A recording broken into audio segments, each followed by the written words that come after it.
E a próxima música diz exatamente isso. Eu não vou me apegar com as coisas daqui, porque eu sei que há um lugar que me espera. Quantos aqui têm certeza de que este lugar aqui não é o seu destino final? E você sabe que você vai morar com o Senhor, o Salvador, o nosso Deus, amém? Dá um brado de alegria e diga aleluia, Jesus. Diga obrigado, Senhor. Eu não vou me apegar com as coisas daqui, pois eu sei que há um lugar que me espera. Estrangeiro eu sou, o meu lar é o céu. Meu Jesus, vem buscar a sua noiva. Ele virá num piscar de olhar. Quem estiver pronto com ele irá. Na sua glória com ele morar. Ele vem, não mais tristeza, não mais temor. Junto com os anjos cantar eu vou. Digno é o Cordeiro que se entregou. Ele vem.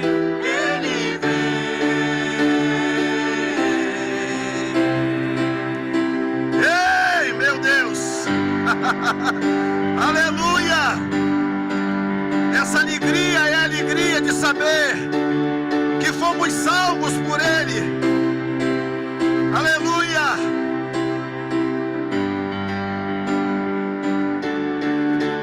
Eu não vou me apegar com as coisas daqui, pois eu sei que há um lugar que me espera. Estrangeiro eu sou, o meu lar é o céu. Meu Jesus, vem buscar a sua noiva. Ele virá num piscar de olhar. Quem estiver pronto com ele irá. Na sua glória com ele morar. Ele vem, não mais tristeza, não mais temor. Junto com os anjos cantar eu vou. Digno é o Cordeiro que se entregou. Ele vem.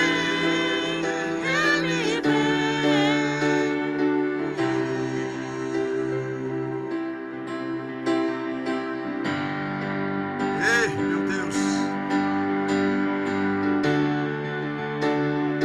Ele já chegou na casa. Olha ele aí na casa.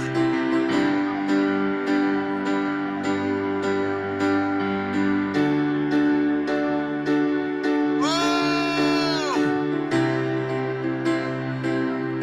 Por isso nos reunimos, para que ele venha na casa. Ele virá num piscar de olhar. Quem estiver pronto com ele irá. Na sua glória com ele morar. Ele vem, não mais tristeza, não mais temor.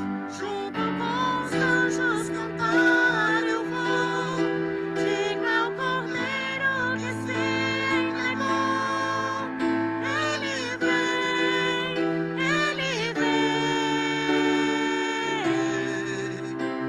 Diga pra ele, tu és Senhor. Tu és Senhor, o nosso Deus. Diga, meu irmão, Digno tu és de receber de receber todo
Apocalipse capítulo 6, do versículo 1 em diante, diz assim: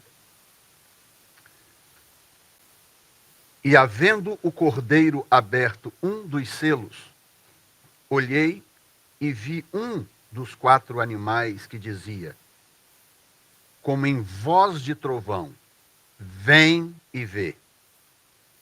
E olhei, e eis um cavalo branco, e o que estava sentado sobre ele tinha um arco, e foi-lhe dada uma coroa, e saiu vitorioso e para vencer. E havendo aberto o segundo selo, ouvi o segundo animal dizendo, vem e vê. E saiu outro cavalo, vermelho, e ao que estava sentado sobre ele foi dado que tirasse a paz da terra e que se matassem uns aos outros. E foi-lhe dada uma grande espada. E havendo aberto o terceiro selo, ouvi o terceiro animal dizendo, vem e vê. E olhei, e eis um cavalo preto. E o que sobre ele estava sentado tinha uma balança na mão. E ouvi uma voz no meio dos 4 animais. Essa é a voz de Deus. Ele habita entre esses animais, esses querubins.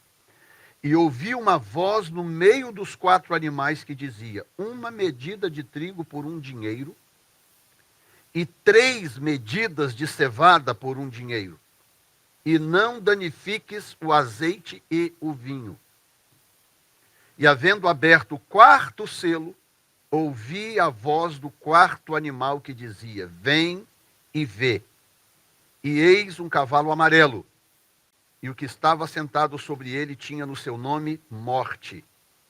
E o inferno o seguia. E foi-lhes dado poder para matar a 4ª parte da terra com espada, com fome e com peste e com as feras da terra. E havendo aberto o 5º selo, vi debaixo do altar as almas dos que foram mortos por amor da palavra de Deus e por amor do testemunho. E clamavam com grande voz, dizendo, até quando, ó verdadeiro e santo dominador, não julgas e vingas o nosso sangue dos que habitam sobre a terra? E a cada um foi dado uma comprida veste branca, e foi-lhes dito que repousassem ainda um pouco de tempo, até que também se completasse o número de seus conservos e seus irmãos, que haviam de ser mortos conforme eles foram. Senhor, fala conosco nesta manhã para a glória do teu nome. Tua palavra é poderosa, a tua palavra nos faz temer e tremer diante da tua face, porque o Senhor é grandioso, Senhor. Muito obrigado por tudo que o Senhor tem feito por nós, em nome de Jesus. E você diz, amém. Podem se assentar.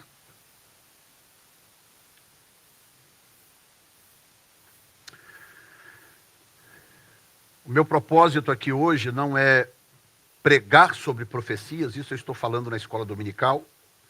Quem não tem vindo na escola dominical tem realmente perdido, porque nós estamos ensinando sobre as profecias bíblicas. Tá? Ainda estamos numa parte exegética do livro de Daniel, mas vamos entrar em algumas questões práticas de profecias a respeito do que esperar nesse tempo do fim, daqui em diante. Então, a escola dominical é às 9 da manhã. Quem vem 10h30, vem 9. Então sai de casa mais cedo, venha na escola dominical. Isso vai ser muito importante para você. Tá?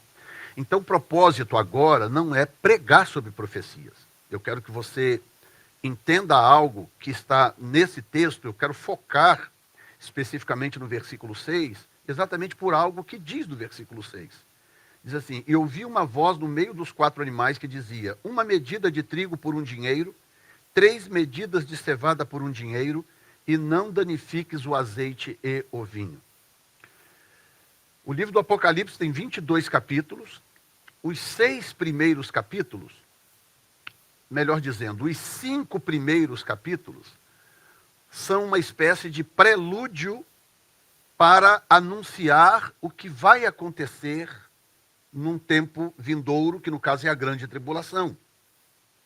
Então, do primeiro capítulo 1, 2 e 3 tem aquelas cartas para as igrejas, você já deve ter ouvido falar ou conhece bem, e termina no capítulo 3, versículo 14 em diante, com a 7ª carta para a 7ª igreja, que é a igreja de Laodiceia. E a igreja de Laodiceia é uma igreja um pouco diferente das demais igrejas, porque ela é uma igreja que não tem nenhum elogio. As demais igrejas têm elogios e repreensões. A igreja de Laodiceia, ela é diferente, ela não tem nenhum elogio, ela só tem repreensões. Então, essas 7 igrejas, elas representam 7 tipos de igrejas. Alguns dizem também que elas representam 7 eras na história da igreja. Mas o que interessa para nós aqui são 7 perfis comportamentais que a igreja pode assumir. Então, uma igreja pode ser como a igreja de Filadélfia, uma igreja muito fiel. Pode ser como a igreja de Esmirna, que era uma igreja boa, fiel também. Uma igreja que tinha lá os seus problemas, mas uma igreja marcante, que amava a palavra. A igreja pode ser de 7 formas diferentes, incluindo a 7ª forma. E a 7ª forma é esta: o anjo da igreja que está em Laodiceia escreve: isto diz o Amém, a testemunha fiel e verdadeira, o princípio da criação de Deus, Apocalipse 3, 14, agora o 15. Eu sei as tuas obras, que nem és frio nem quente. Tomara foras frio ou quente. Assim, porque és morno e não és frio nem quente, vomitar-te-ei da minha boca. Como dizes, sou rico, estou enriquecido, de nada tenho falta, e não sabes que és um desgraçado, miserável, pobre, cego e nu. Verso 18. Aconselho-te que de mim compres ouro provado no fogo para que te enriqueças. Vestes brancas para que te vistas e não apareça a vergonha da tua nudez. E que unjas os olhos com colírio para que vejas. Eu repreendo e castigo todos quanto amo, ser pois zeloso e arrepende-te. Diga comigo: Jesus repreende os que ama. Nesta carta, quando chega no verso 18, o Senhor Jesus fala de uma igreja problemática, que não tem nada a ser elogiada, uma igreja que só tem repreensões, e ele diz: eu estou fazendo isso porque eu te amo, eu repreendo a quem eu amo. E se as 7 igrejas apontam para eras da igreja também, então a 7ª igreja representa a 7ª era, ou a última era da igreja, que seria o tempo que nós estamos vivendo. Jesus disse que por se multiplicar a iniquidade, o amor de muitos se esfriaria. E ele fez uma pergunta dizendo: quando o Filho do Homem vier, encontrará ele fé na terra? Uma pergunta intrigante. Quando ele vier, ou voltar, como a gente costuma dizer, haverá pessoas na terra que ainda creem? Haverá fé na terra? Ou será que a população da terra será devorada por essa tendência de incredulidade, de desistir de Deus, de se deixar levar pelo secularismo, pela necessidade da sobrevivência, pelo materialismo, a necessidade de conquistar coisas, de comprar coisas e etc. Ele disse: quando eu vier, haverá gente na terra com fé. Haverá quem creia ainda. Mas aí ele dá um conselho para essa igreja, e nesse conselho nós temos 2 coisas interessantes que nós encontramos também no texto de Apocalipse capítulo 6. Em primeiro lugar, ele diz que nós temos que comprar ouro provado no fogo, que é uma relação com a sua glória, uma intimidade com a presença de Deus. Ele fala sobre vestes brancas, ele diz que o ouro provado no fogo nos enriquece, ou seja, a nossa relação íntima com Deus nos enriquece. Ele fala sobre vestes brancas, porque ela tem o poder de cobrir a nossa vergonha e a nossa nudez, as vestes brancas. E por fim ele fala sobre azeite. né, ele fala sobre ungir os olhos com colírio, que na verdade, naquela época não tinha colírio como a gente conhece hoje, né? Só para você entender do que o texto está dizendo. Não é colírio como a gente conhece hoje. Naquela época, o azeite era um instrumento que fazia a maioria dessas coisas que hoje nós temos praticamente uma série de coisas para fazer, né? Hoje, para passar na cabeça, no cabelo, você tem um monte de produtos. Naquela época era o azeite. Para poder passar numa ferida, você tem hoje um monte de produto. Naquela época era o azeite de oliva. Para você pingar no olho, para tirar uma irritação qualquer, você tem produtos de verdade. Naquela época era o azeite. Então o azeite era basicamente que fazia tudo isso. Então ele está falando, na verdade, aqui de azeite. Então, quando chega no capítulo 6, aí no capítulo 4 acontece o arrebatamento da igreja. No capítulo 5 tem uma visão maravilhosa do trono de Deus. E quando chega no capítulo 6, começa uma fase na terra muito difícil, muito tenebrosa. Tá? Que o Senhor Jesus, no capítulo 24 de Mateus, disse que será um tempo como nunca houve nem jamais haverá. Nunca houve nem jamais haverá. Será que quando Jesus falou isso, ele sabia que no ano 70, Jerusalém seria completamente destruída, o templo destruído, milhares ou milhões de judeus mortos? Sabia. Quando Jesus disse isso, será que ele sabia da Primeira Guerra Mundial, que ia causar uma devastação na Europa? Sabia. Quando Jesus disse isso, ele sabia da Segunda Guerra Mundial, que mataria cerca de 6 milhões de judeus, fora ciganos, homossexuais, negros e etc. Jesus sabia? Sabia. Ele sabia do terror que seriam os campos de concentração na Alemanha nazista? Sabia. Jesus sabia do terror dos grupos islâmicos anti-judeus, o que eles fizeram e fazem com judeus em vários lugares do mundo? Sabia. E ainda assim, sabendo de tudo isso, ele disse que esse período da história na Terra seria como nunca houve, nem jamais haverá. Quem aqui acha que já viu sofrimento na vida? Ah, pastor, você não sabe de nada, minha vida foi terrível, pastor. Sofri demais na vida, pastor. Passei por isso, por aquilo lá, pastor, lá na minha cidade, não sei aonde. Pastor, o senhor não sabe o que o fulano fez comigo. Você acha que você já viu sofrimento na vida? Você não tem a menor noção do que seja sofrimento.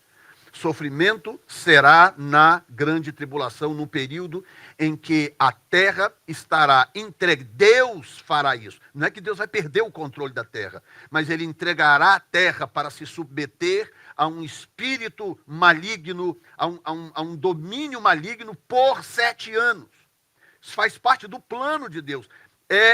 Foi o caminho que Deus encontrou para, no final, julgar as nações, para quebrantar o orgulho de Israel e, no final, então, revelar o seu plano salvífico, salvar o seu povo e executar juízo sobre aqueles que são maus.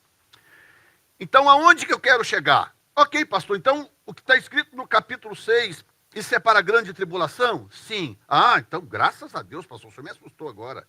Que bom, então não preciso me preocupar, né, pastor? Não é bem assim. Não é bem assim. Tem um ditado que diz assim: para se cozinhar uma rã, é um ditado em inglês, né? Mas faz sentido em português também. To boil a frog, para cozinhar uma rã, você tem que colocá-la na água fria. Se você colocar uma água fervendo, pegar uma rã viva e jogar ali dentro, ela bate, pula assustada e vai embora.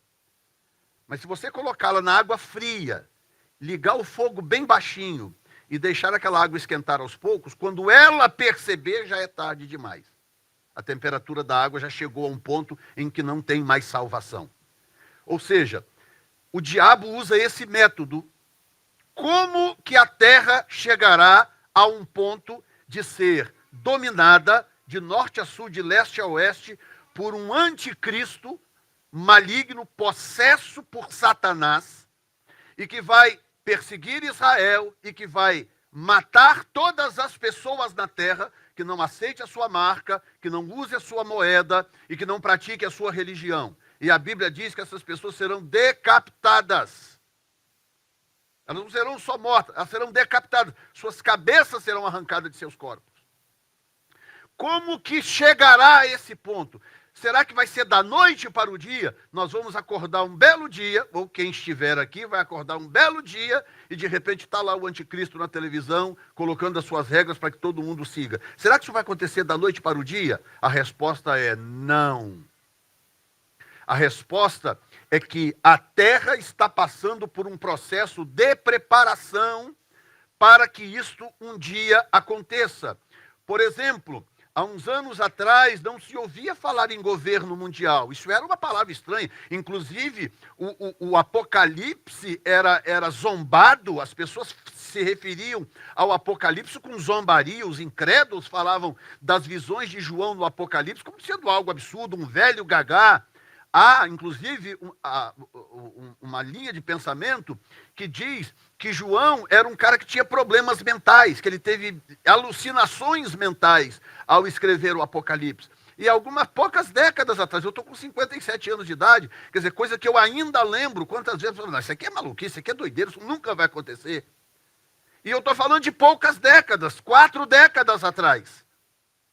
Em 4 décadas, o mundo mudou a ponto de hoje todo mundo saber que ele está caminhando para um governo mundial. Que ele está caminhando para um governo único. Todo governante de expressão de qualquer país que se preze hoje no mundo fala em nova ordem mundial e sobre um governo único. Sempre com o discurso de que isso é bom, de que isso é para os pobres, é para os necessitados, para ajudar as minorias, é sempre com o discurso correto, mas vendendo uma mensagem que a Bíblia me diz aonde vai chegar. Vai chegar a um ponto em que não haverá lugar para se esconder no planeta Terra, porque por 7 anos Deus permitirá que ele seja entregue nas mãos de um homem que executará a todo aquele que não se enquadrar no seu plano. Inclusive, o versículo 2, que fala sobre um cavalo branco e fala sobre um que estava sentado sobre ele. Alguns confundem esse cavalo branco com o cavalo branco de Jesus que aparece no final do Apocalipse. Não, esse cavalo branco aqui não é de Jesus. Esse que aparece aqui não é Jesus. Esse que aparece aqui é o anticristo. Ele recebeu um arco e ele vem num cavalo branco, e o texto diz que foi-lhe dado uma coroa e saiu vitorioso para vencer. Ou seja, no período que Deus entregar a terra para esse indivíduo, ele não poderá ser resistido. Ele vai fazer tudo o que ele quiser no planeta Terra.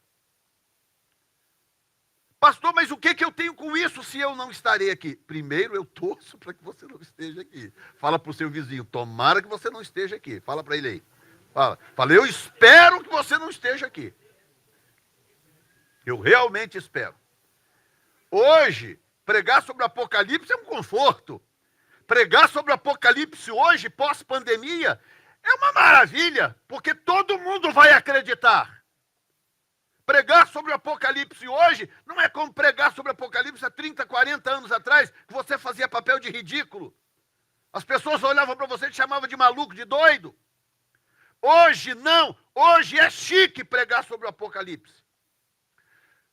Uma das coisas que o texto fala é sobre, quando ele fala sobre esse animal, o cavalo vermelho, diz que estava sentado sobre ele, foi-lhe dado que tirasse a paz da terra e que se matassem uns aos outros, e foi-lhe dada uma grande espada. Aí abriu o terceiro selo, terceiro animal, dizendo, vem ver, e olhei um cavalo preto. Esse cavalo preto, que desemboca no versículo 6, ele é muito interessante, porque ele se parece com algo que nós estamos vivendo hoje, para você entender que a temperatura da água já está morna. Já está morna. Por que eu estou usando a expressão morna ou morno? Porque é o período da história da igreja que a morbidão é identificada. A igreja de Laodiceia, o Senhor diz, ei, você não é nem frio nem quente. E aí eu olhava para esse texto e eu encarava sempre pela ótica convencional teológica, que é uma igreja que nem é fria, nem assume que não é igreja, mas que também não se compromete com Deus. As pessoas vão à igreja. As pessoas têm registro no rol de membro das igrejas. Elas não têm compromisso com Deus. Vida no altar. Faz sentido esse raciocínio? Claro que faz. Também faz sentido. Mas o Senhor começou a me mostrar um outro ângulo. O que é a morbidão? O que é uma água morna? Uma água morna é uma água que ou está transitando de frio para quente, ou está transitando de quente para frio. Nenhuma água nasce morna ou nasce. Não. Ou ela está transitando de frio para quente, e ela está passando pelo processo e agora está morna, daqui a pouco ela vai estar quente, ou é uma água que ferveu e agora ela está declinando, agora está morna, daqui a pouco vai estar fria. Não é verdade? Como a Bíblia me mostra que nós estamos caminhando para uma fervura dessa água. Nós estamos caminhando, tudo bem que é uma questão de ótica, né? Porque primeiro estamos caminhando para o esfriamento da fé. Jesus disse, quando o Filho do Homem vier, haverá fé na terra, estamos caminhando para o esfriamento dessa fé. Mas, ao mesmo tempo, o esfriamento da fé produz a fervura da água maligna. Na grande tribulação, o planeta Terra vai estar efervescente. As pessoas terão que aceitar uma marca, que também hoje já não é nenhum absurdo. Há 30, 40 anos atrás, falar numa marca para controlar o comércio era uma coisa louca. Como que isso pode acontecer? Hoje, na Europa, por exemplo, na Inglaterra, por exemplo, que é o país mais... A Inglaterra, Dinamarca, Irlanda e tem um outro país também. E Suíça, as pessoas já estão usando um chipzinho embutido na mão, do tamanho de um grão de arroz, que substitui o cartão de crédito. E muita coisa que hoje você faz ao telefone. Primeiro que já é uma coisa impressionante. Você chega numa loja, quando surgiu o cartão de crédito, já foi impressionante, né? Você tinha que andar com aquele paçoco de dinheiro no bolso, sim ou não? Aí, de repente, surge o cartão. Uau, que maravilha, um cartãozinho, você não precisa carregar dinheiro, chega lá, passa, recebeu, pagou, tá maravilha. Já estava bom. Aí agora, de repente, você não precisa mais do cartão. Eu cheguei numa loja ali, fui comprar um negócio que a Sandra pediu, cheguei lá e falei, ai meu Deus, minha carteira. Lembrei que a carteira estava em casa, mas aí eu lembrei que o meu cartão estava no telefone. Peguei o telefone, aperto o botão, aparece o lugarzinho da minha digital, eu coloco a minha digital, encosto o telefone na maquininha, tá pago. Tá pago. E o interessante é que cada tecnologia se torna mais eficiente, mais rápida do que a anterior. O cartão de chip, aquele cartãozinho que vem com o chipzinho que você enfia na máquina, ele gasta em torno, é uma média de 7 a 10 segundos o processo do chip, em média, né?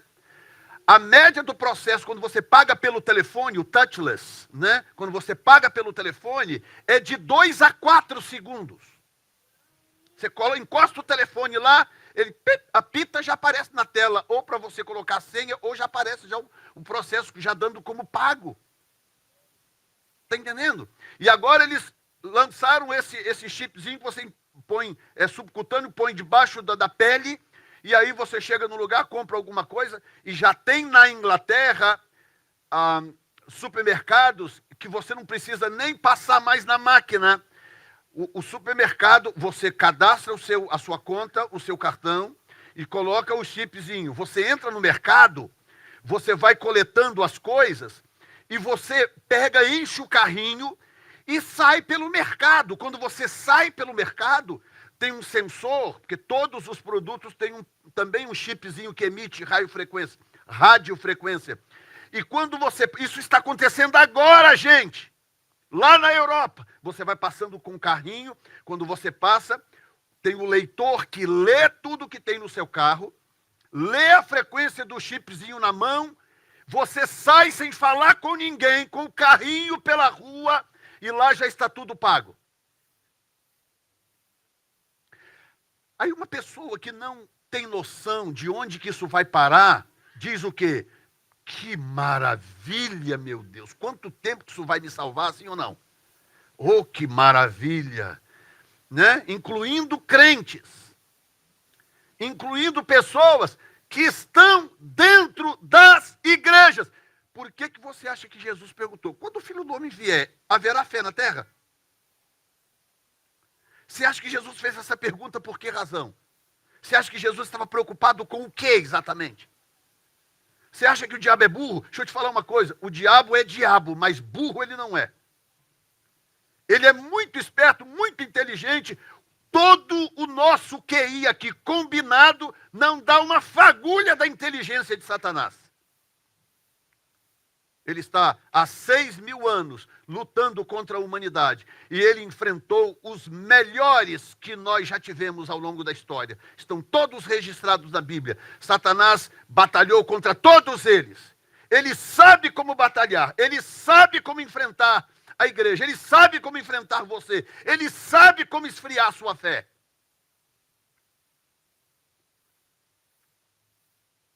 Você está aqui ainda?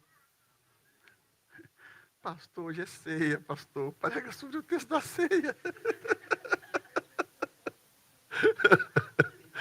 Pastor, fala sobre o amor de Jesus. Eu estou falando sobre o amor de Jesus. É porque ele nos ama que ele nos deu esses avisos. Por que ele nos avisaria se ele não tivesse nem aí? Ele nos avisa porque nos ama. Diga, Jesus me ama. De tal forma que me avisou. Ok, então o que isso tem a ver com o versículo 6, que eu quero encerrar falando sobre isso? E eu prometi que ia ser rápido, né? Ou não prometi? Eu acho que não, né?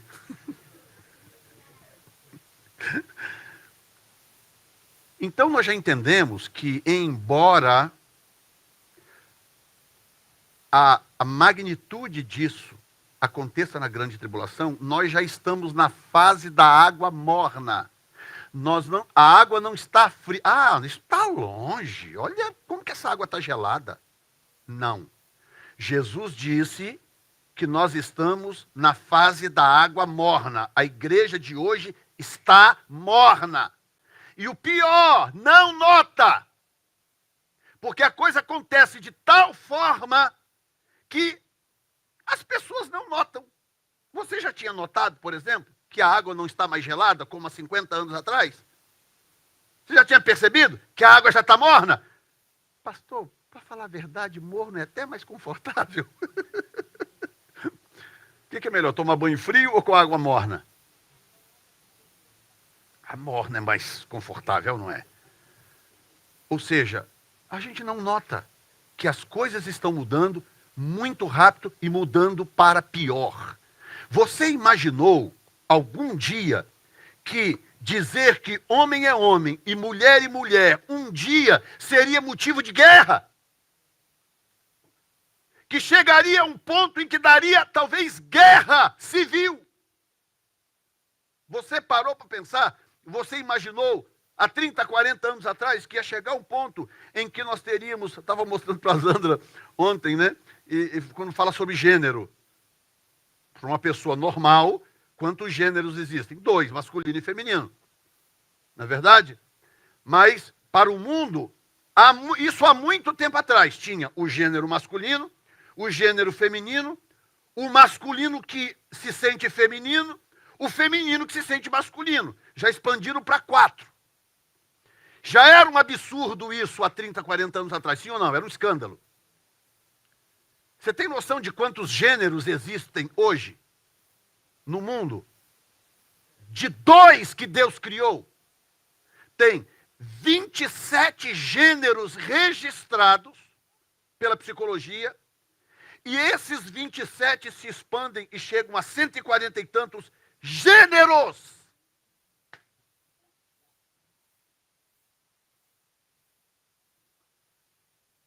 Agora fala se o diabo não é um artista.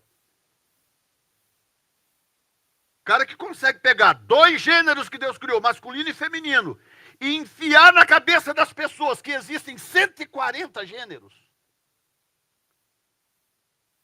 E sabe o que está acontecendo hoje? Eles estão alterando a gramática das línguas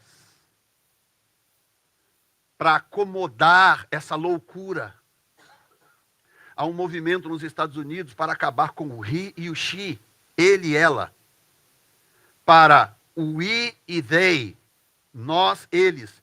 Então, há um movimento para, ao invés de chamar ele de he, tem que chamar ele de they. Porque they não define qual é o gênero, ele pode ser o gênero que ele quiser. E isso já chegou no Brasil. Já estão trabalhando no Brasil para alterar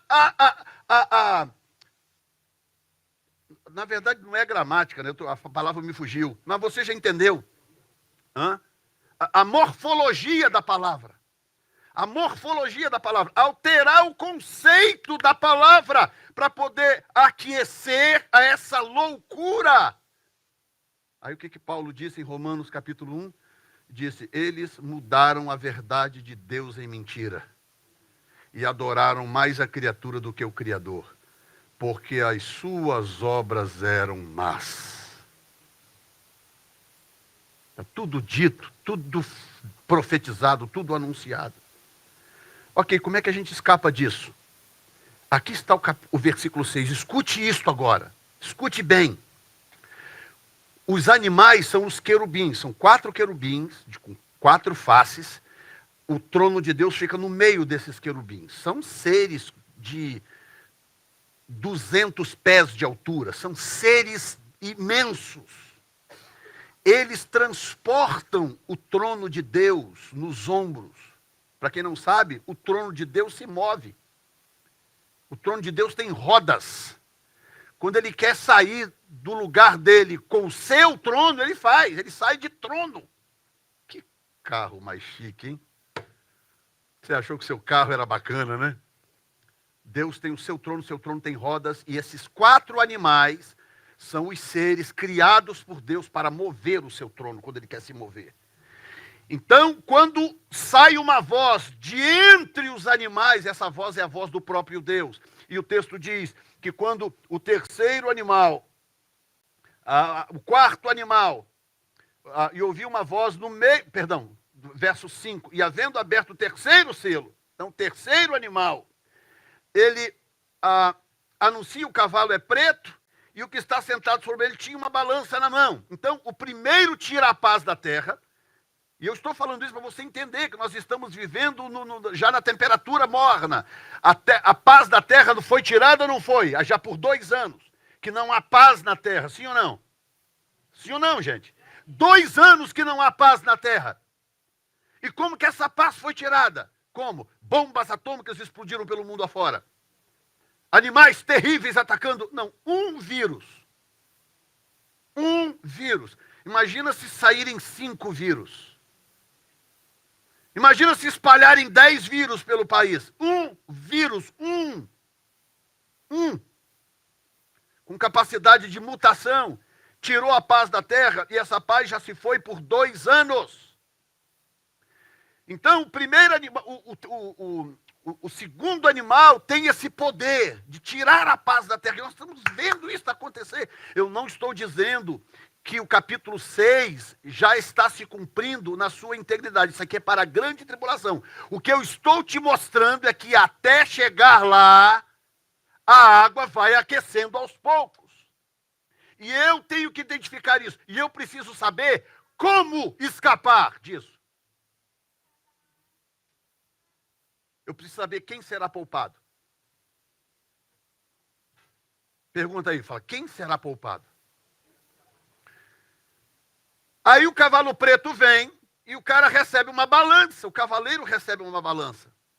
É um espírito maligno, é um demônio, é um principado.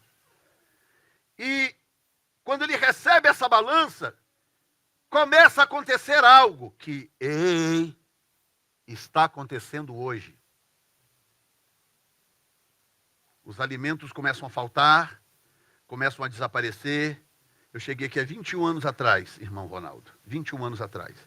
Uma das coisas que me maravilhou nesse país, a abundância de tudo. Tudo, por um preço acessível. Você vai no mercado e fala, meu Deus, o que eu compro aqui? Afinal de que? Você chega numa gôndola, numa prateleira, você tem, sei lá, 18 opções de uma mesma coisa. Não sei quantos cereais, não sei quantos biscoitos, não sei quanto não sei o quê. É tanta opção. É uma fartura tão absurda que esse país sempre teve. E quando a gente chegou aqui 21 anos atrás, falou, meu Deus, que coisa maravilhosa. A gente ia no mercado, ficava maluco, sem saber o que comprar. E hoje você chega no mercado, tem metade da prateleira vazia, a outra metade com mais ou menos, aí a marca que você gosta já não está lá mais, aí você precisa comprar uma outra marca, aí tem que tentar, não gosta, aí sai daquele, vai para um outro mercado, lá também não tem, aí tem isso, não tem aquilo. Nós estamos vivendo hoje no país mais evoluído do mundo, nós estamos vivendo um shortage de alimentos. Falta de alimento nos Estados Unidos. Que eu acho que nem no Brasil está acontecendo ainda, né? A gente foi lá, pelo menos quando a gente foi em fevereiro, não tinha. Você foi agora, também não tem, né? Aqui está tendo. Em países europeus está tendo. Falta de alimento. E a Bíblia está me dizendo, a Bíblia está anunciando que isso aqui é uma morbidão de uma água que está indo para o aquecimento. Porque vai chegar o dia em que esse cara, esse espírito maligno vai ter poder sobre a terra para controlar a compra e a venda de alimento. Você já fica upset, você já fica triste quando você vai no mercado e não tem o biscoito favorito, é ou não é? Ah, eu queria aquele biscoito. A Zanda fica por conta que eu não acho o arroz que ela gosta. O arroz ideal, né? O arroz roxo, né? Aí chega lá, não tem aquele arroz. Aí acabou, meu filho. E aí quando eu vou no mercado, vai lá e compra arroz. Aí eu, não traz se você não achar o roxinho. E é uma luta. Aí eu vou lá, aí não tem o roxinho. E agora não tem o roxinho. Não, vai no outro. Aí vai no outro. Não tem o roxinho. Aí vai não sei onde. Aí por fim das contas, aí com muita luta e muito sofrimento, aí compra lá o, sei lá, o verdinho. Compra não sei o que, o outro. Ou seja, que sofrimento, né? Chegar no mercado e não encontrar o arroz ideal que eu preciso para comer. Que sofrimento, não é? É. Agora, imagina um sofrimento de morar, de viver num planeta, numa sociedade em que tem um cara possesso de Satanás dizendo para você, você quer arroz? Não é o arroz roxinho. Você quer arroz herol? Você quer comida? Você quer leite para dar para o seu filho? Você tem que aceitar a minha marca e você tem que me adorar, porque senão você vai morrer decapitado, o seu filho também, ou vocês vão morrer de fome, porque só compra e vende quem tiver a minha marca. Aí você acha que hoje é sofrimento? Que esse vírus trouxe um sofrimento imenso sobre a terra? Que essa falta de alimento é um sofrimento?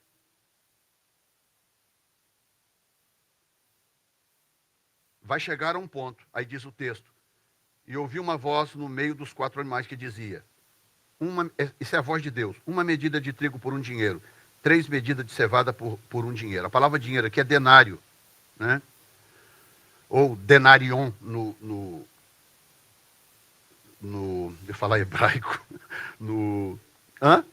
Não, é o outro, latim. Denarion no latim, de onde inclusive vem a palavra dinheiro, né? Por isso que aqui aparece traduzido por dinheiro, porque a nossa palavra dinheiro do português vem da palavra denarion do latim, né? Então diz, 1 medida de trigo por 1 denário e 3 medidas de cevada por 1 denário. O problema é que, escute bem, 1 medida de trigo ou 1 medida de cevada era o suficiente para uma família, mais ou menos, né? Porque essas coisas antigas são muito difíceis de conversão. Mas os especialistas dizem que mais ou menos uma medida de trigo era o necessário para uma família comer pão por 1 mês. Uma família de 4 pessoas comer pão por 1 mês. Então era uma medida de trigo. E 1 medida de cevada. Dava para fazer pão suficiente para uma família de 4 pessoas comer por 1 mês. Tá? Então, lá em casa nós somos em 2. A gente compra 4 pães de sal lá em casa, e esses 4 pães de sal deveriam durar 2 dias, nós somos em 2. Lá em casa dura 7, 8 dias. A gente compra um pão doce, mais ou menos desse tamanho assim, dura lá em casa 2, 3 semanas. Então, quanto custaria hoje, vamos ser bem assim, bem dentro da realidade, quanto custaria hoje para poder sustentar uma família de 4 pessoas com pães durante 1 mês? Mais absurdo que você acha que você gastaria, tá? O denário, ele era o valor de um dia de trabalho de um trabalhador mais raso. Tá? Quanto que um trabalhador mais raso aqui nos Estados Unidos ganha? Acho que em Massachusetts é 8 e pouco a hora, né? Subiu para 8 e pouco, né? Já? Aqui? Santo. Hã? 14,25. Então, olha só. Eu estou então pensando em 8, hein? 14,25 por hora, não é? Por hora. O denário, escute bem, o denário era o salário de um trabalhador em um dia de trabalho. Então, pega aí os 14 multiplicado por 8, nós estamos falando aí de 120 dólares. 110, 120 dólares por dia. E isso é o low income, né? Então, eu vou arredondar para 100 para ainda ter uma folga para cima, vamos dizer assim. O texto está dizendo que a situação econômica na Terra vai chegar a um ponto em que uma medida de trigo que sustenta uma família de pão por um mês vai custar 100 dólares. Hoje a gente vai na padaria aqui ao lado, compra 4 pães de sal por $1. 4. Se eu comprar 10 dólares de pão de sal ali, 40 pães de sal, nós vamos comer 6 meses lá em casa. Duro. Sem a Nayara, lógico. Sem a Nayara hospedada lá em casa. Né? Hã? Vocês estão acompanhando meu raciocínio, gente? Vocês estão acompanhando? Vocês estão entendendo que essas coisas aqui, elas não vão ser tiradas da manga do nada. Isso aqui não é algo que um belo dia o diabo vai tirar da manga do nada e falar, oh, como que isso aconteceu? Não, isso está em processo de acontecer. Isso aqui está em processo.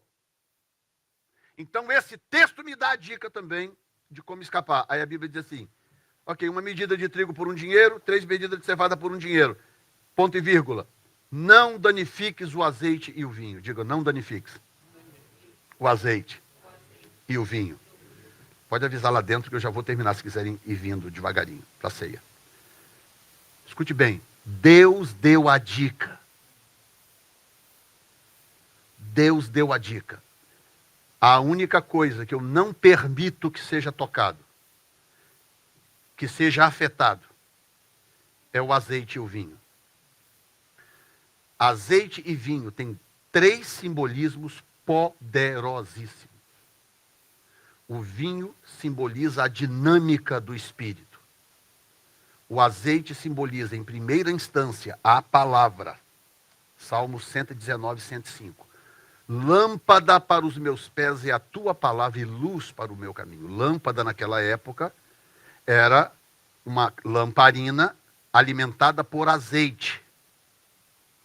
E no tabernáculo era um castiçal de 7 pontas, também alimentado por azeite. Então, quando diz lâmpada para os meus pés, ele está falando exatamente de uma luz que era permitida ou possibilitada pelo azeite.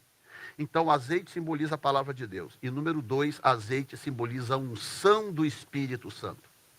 Então, escute aqui. Ouça. Nós chegamos a um ponto em que, se você não tiver a dinâmica do Espírito, o que é a dinâmica do Espírito, pastor? É a relação diária. É a sua vida vivida dentro de uma dinâmica onde o Espírito Santo é o centro. Tá? Não é você viver a sua vida e incluir o Espírito Santo de vez em quando você achar conveniente. Não. É a dinâmica da sua vida diária ser possibilitada pelo Espírito de Deus na sua vida. E como que eu mantenho o Espírito de Deus na minha vida? Vivendo uma vida voltada para isso, focada nisso. Eu vou evitar coisas que eu sei que vão extingui-lo. Paulo falou, não extingais o Espírito. E ele disse, não entristeçais o Espírito. extinguir o espírito e entristecer o espírito são pecados contra a sua ação e contra o seu caráter. Eu entristeço, eu corro o risco de extinguir o espírito quando eu peco contra o seu caráter, e eu corro o risco de entristecer o espírito quando eu ajo contra o seu ministério. Então, eu passo o meu dia a dia sempre atento de como eu devo viver para que a dinâmica do espírito esteja em mim. Para quando eu precisar profetizar, ele estará lá. Quando eu precisar orar, ele estará lá. Quando eu precisar expulsar demônio, ele vai estar lá. Quando eu precisar pregar, ele vai estar lá. Quando eu precisar adorar, cantar, tocar, ele vai estar lá. Quando eu precisar evangelizar, ele estará lá. Eu nunca terei que fazer nada sozinho, porque a dinâmica dele está lá, é o vinho. A dinâmica do Espírito. E a ordem de Deus é: faça o que vocês quiserem, mas não toque no vinho e no azeite. Ou seja, quem é que vai escapar? Escapará aqueles que têm o vinho e o azeite. Se você tiver vinho e azeite na sua vida, a sua vida vai ser diferente. Incluindo milagres de provisão. O trigo vai chegar num preço absurdo. Um dia de trabalho de um trabalhador para poder suprir a casa dele de pão por um mês. Um dia inteiro. Imagina você chegar no final do dia e tudo que você ganhou dá para comprar pão para sua família comer. E pregar isso há 30 anos atrás, você estaria me olhando e falando assim: esse pastor é exagerado. Que careca exagerado. Mas hoje você não faria isso, faria? Hoje você já não teria coragem de chamar o pregador de exagerado, sim ou não? Porque você está vendo que o carrinho está morro abaixo e ele está indo exatamente para lá, para onde o Apocalipse está dizendo. E a Bíblia está me advertindo: você quer escapar? Você precisa de vinho e de azeite.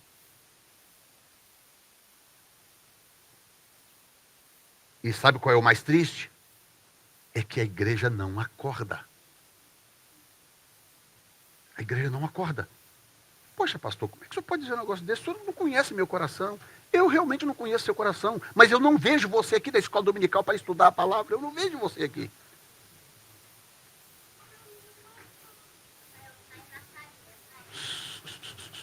Entra todo mundo quietinho. Ok, olhem para mim aqui. Olhem para mim. Como que eu sei? Irmãos, olhem para mim, senão eu não consigo terminar. Deixa as crianças se ajeitarem. Olhem para mim. Como que eu sei que a igreja não está dando a mínima? Porque as duas reuniões mais vazias em qualquer igreja são estudo da palavra e oração. As pessoas não se importam. É como se essas coisas vão acontecer só com o vizinho. E Deus está dando a dica, está dizendo: você quer escapar? Você precisa de azeite e de vinho. Porque a única ordem é: não toque no vinho e nem no azeite. Não toque. Toca no trigo, toca na cevada, toca no resto. Não mexa no vinho e no azeite. Então, se eu tiver vinho e azeite em casa... Ô, pastor, que bom que o senhor falou. Vou lá no licor agora mesmo no final do culto. Já vou estocar minha casa, pastor. Quem está entendendo que não é disso que eu estou falando? Você precisa de uma dinâmica do Espírito na sua vida. Você precisa se envolver mais com Deus. Pelo amor de Deus, deixa isso entrar nos seus ouvidos. Você precisa se envolver mais com Deus. Sair do raso, sair do superficial, se envolva mais. E número 2, azeite. Relação com a palavra de Deus. E unção do Espírito. Eu vou dizer uma coisa para vocês. Se algum dia Davi fez essa oração, e eu entendo Davi. Eu entendo. Quando Davi falou, não retires de mim o teu Espírito.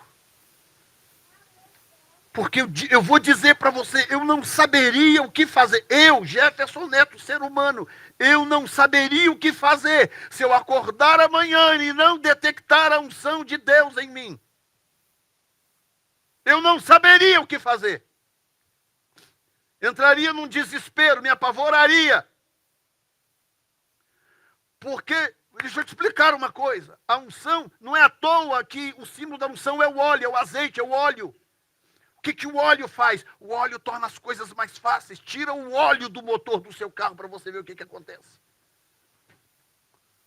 Um motor capaz de andar 200, 300, 1000 milhas. Tira o óleo de lá para você ver o que acontece quando você andar 10 quilômetros. Se é que chega a 10. Tira o óleo para você ver. Tira o óleo da caixa de transmissão do seu carro. Para você entender o que o óleo representa. Tira o óleo, o azeite do Espírito da sua vida. Tira da igreja para você ver o que acontece. As coisas começam a acontecer. Deus está fazendo, parece que aquilo é tão fácil. Né? Nós temos aí um histórico de missões maravilhoso. Temos aí o Ministério Infantil que demos o testemunho aqui. Começamos há 4 anos atrás com 8 pessoas. A igreja já está bonita, feliz. Daqui a pouco está mais cheia, maior. Poxa, é tão fácil, né? É tão... Que bom, né? Mas tira a unção do Espírito do processo para você ver o que acontece. Vai profetizar sem a unção do Espírito. Vai pregar sem ela. Vai cantar sem ela. E a ordem de Deus é, não danifique nem o vinho, nem o azeite. Eu vou te fazer uma pergunta, pode se colocar de pé. Presbíteros, diáconos podem vir. Oh, meu Deus.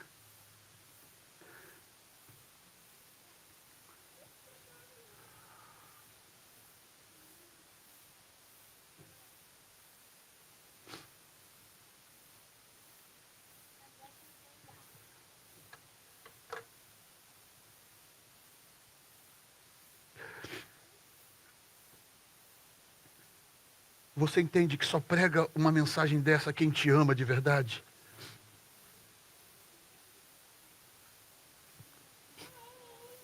Aqueles que estão preocupados só com o número de pessoas dentro das igrejas estão pregando outras coisas muito diferentes. Só prega algo dessa natureza quem ama a sua alma. Ama a sua alma. E eu amo a sua alma.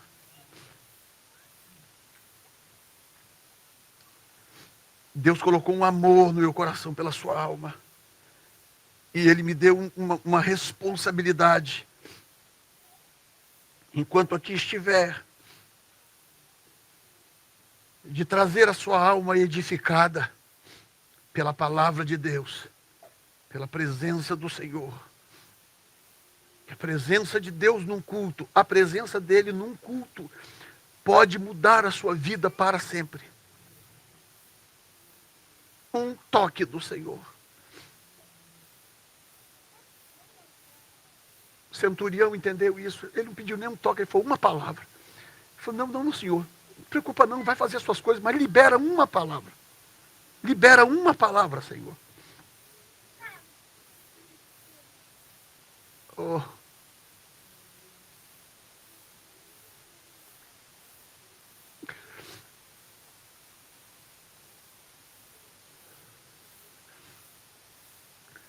E nesta noite estamos sendo desafiados a ir em busca do vinho e do azeite. Só serão poupados os que tiverem vinho e azeite. E o diabo sabe muito bem. O diabo sabe muito bem. Ele sabe a quem temer, ele sabe com quem ele não deve mexer. Ele sabe, ele é diabo, mas de burro ele não tem absolutamente nada. E o Senhor está te convidando nesta tarde, ainda já tarde, 12h30. Está te convidando para intimidade, para uma relação próxima, íntima. Ele está dizendo, você precisa de azeite, você precisa de vinho, você precisa de uma relação mais íntima, mais próxima com a minha palavra e com o meu espírito. E eu vou te dar 1 minuto para você responder ao Senhor. Qual é a sua resposta para este convite, para esta alerta do Senhor no dia de hoje, sobre a minha vida, sobre a sua vida?